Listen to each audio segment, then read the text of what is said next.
আজকে তিনটে কাকা তিন রকম খাবার বানানোর পদ্ধতি দেখাবো। কাকা তো চায়ের পাতার বদলে গরু পশু পাখিদের খাবার দিয়ে চা বানালো আর একটুখানি খেলা দেখিয়ে দিল। আমি বুঝি না কাকার চা খেতে এসছে না কাকার খেলা দেখতে এসছে।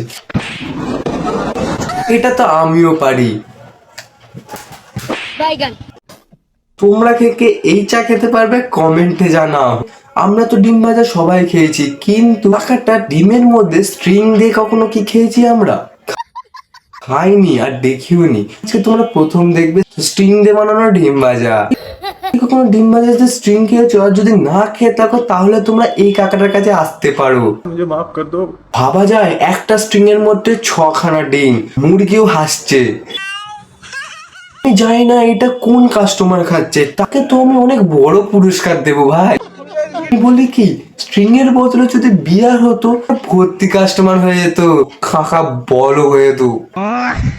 এইবার তো বুঝেই গেলাম তিনটে কাকার মাথায় একই বুদ্ধি। বুঝলে কি ঠান্ডা হয়ে যায়, সেটাই কাকাকে কেউ যদি বোঝাতে পারো। মানুষদেরও তো বোঝা উচিত মানুষরা খাচ্ছে কি করে স্ট্রিং ফিং দিয়ে। জানা নেই এটা সত্যি কি টেস্ট হয়। তো তোমাদের যদি এইটুখানি ভিডিওটা ভালো লেগে থাকে তো একটা লাইক আর সাবস্ক্রাইব করে দিও।